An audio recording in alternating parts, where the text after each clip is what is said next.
to Storytime. I'm teacher Lisa with Theaterworks USA. Today we're going to be reading Rosie Revere, Engineer by Andrea Beatty, illustrated by David Roberts. Get ready, because on the count of 3, we're going into this book. 1, 2, 3.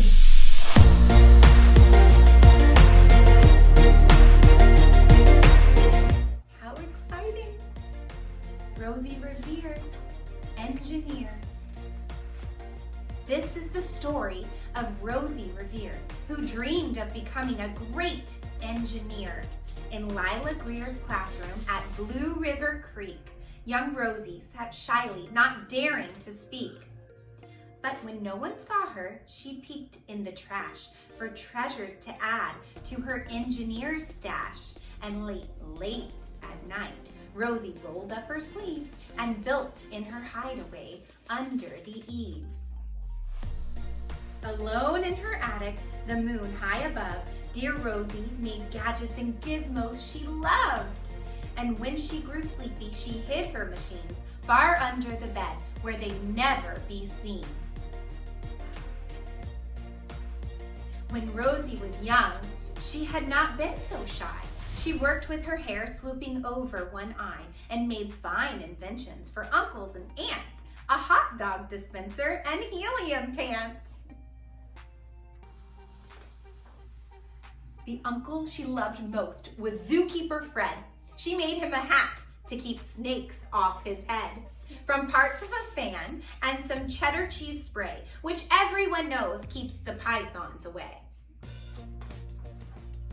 And when it was finished, young Rosie was proud, but Fred slapped his knee and he chuckled out loud. He laughed till he wheezed and his eyes filled with tears, all to the horror of Rosie Revere, who stood there embarrassed, perplexed, and dismayed.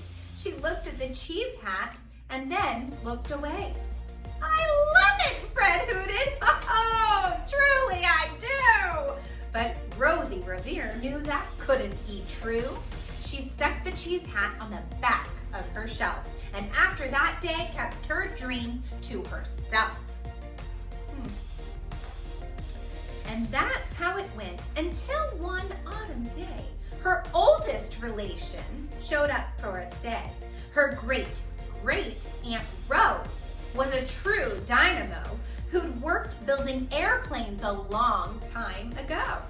She told Rosie tales of things she had done and goals she had checked off her list one by one. She gave a sad smile as she looked to the sky. "The only thrill left on my list is to fly. But time never lingers as long as it seems. I'll chalk that one up to an old lady's dreams." That night, as Rosie lay wide-eyed in bed, a daring idea crept into her head. Could she build a gizmo to help her aunt fly? She looked at the cheese hat and said, "No, not I." But questions are tricky, and some hold on tight. And this one kept Rosie awake through the night. So when dawn approached and red streaks lit the sky, young Rosie knew just how to make her aunt fly. She worked and she worked till the day was half gone, then hauled her cheesecopter out onto the lawn to give her invention a test, just to see the ridiculous flop it might turn out to be. Strapped into the cockpit, she flipped on the switch. The helio cheesecopter sputtered and twitched. It floated a moment and whirled round and round, then froze for a heartbeat and crashed to the ground. Then Rosie heard laughter and turned around to see the old woman laughing and slapping her knee. She laughed till she wheezed and her eyes filled with tears, all to the horror of Rosie Revere, who thought, "Oh no, never,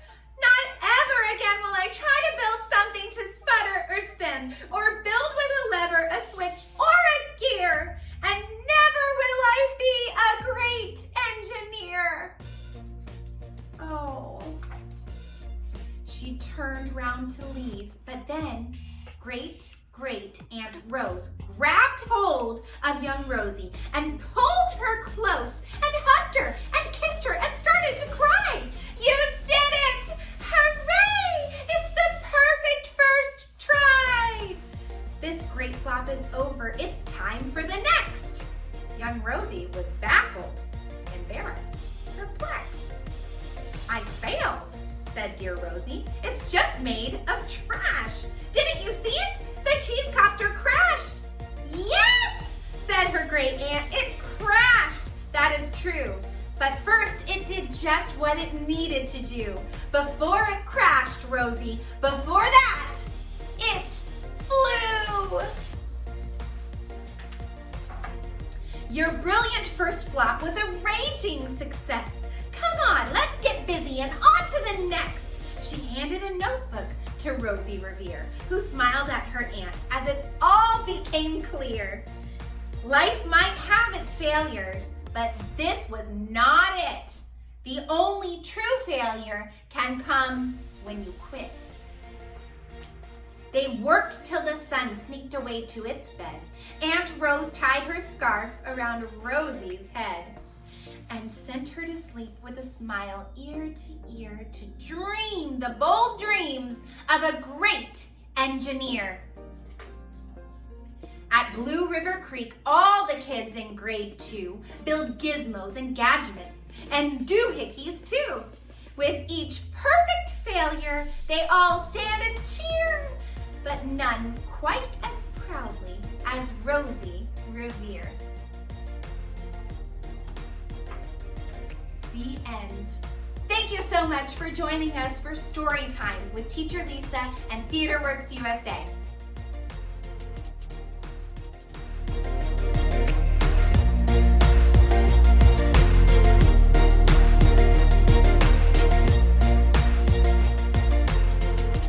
Hi everybody, thanks for joining us for Rosie Revere Engineer. Now we get to do a craft to go along with that book. So the craft we're going to do today is with graph paper. You may have noticed in Rosie Revere, all the pages have red lines on them. Well, guess what? We are going to create on our very own graph paper at home, and I know you can do it too. So here's what we use. This doesn't look like graph paper, it's wrapping paper, but look, magically on the inside, most paper nowadays has lines on it. We have graph paper. So what I'm gonna do for my creators here in my home is I'm going to put the graph paper on the table like this. I'm going to tape it right to the table like we are designers, engineers. And we're going to roll it across. Sophie, pick that up for me. Thank you, dear. And I'm going to tape it to the other side.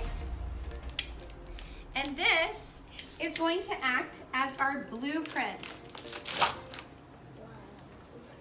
So now, a way that we can create things to build is by drawing it on this graph paper. Graph paper helps you measure. So when something's built, it gets measured by the number of squares it took up on your graph paper. So it's a really exciting, great learning tool. So everybody choose a color that you want to work with to start. I'm going to do turquoise. This is another teamwork project. We are going to create a machine just like Rosie Revere. So Sophie, I'm going to ask you to start with a drawing, and I want you to tell me what tool you're drawing that builds this machine. You are going to be beginning a big machine with a small part. Okay. Maybe a wheel? Okay, so our machine starts with a wheel. And she's drawing it to scale with her graph. Because right now, we are pretending to be the designers. Now, builders will look at what we've designed on this graph paper, and they will build it, taking it to the next level. But first, we have Sophie's wheel on our graph paper designed here, just like Rosie Revere. Great job. So Miles, whatever you add to this drawing needs to be connected to Sophie's wheel. So let's choose something to work with. I'm gonna say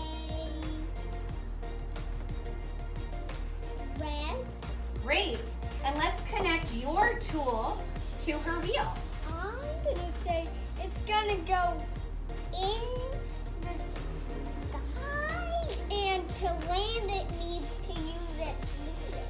Oh, great. So is this like a lever or a connector? Yeah, Pipe? it has to connect to a Great. anything. I love that idea. So sometimes what I do as kids get closer to creating their project is I write what it is that they've created. So Miles, now I'm gonna write the word connector. Is this a pipe that's hard, or is it a hose that's soft? This is the thing that makes it fly, and this is the pipe that connects to it. Okay, so this is a pipe, and this is the Flying.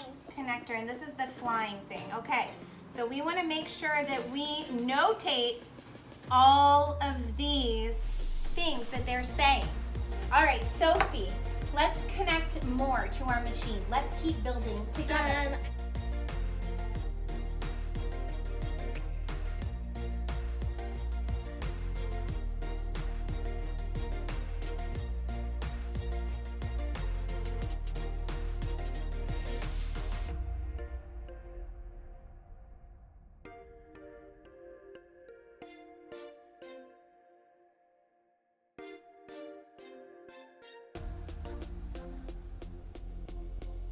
We've made our notes from the designers, from these engineers.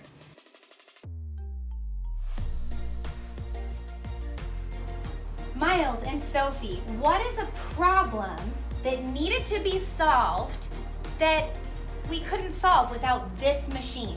What does this do that solves a problem in the world?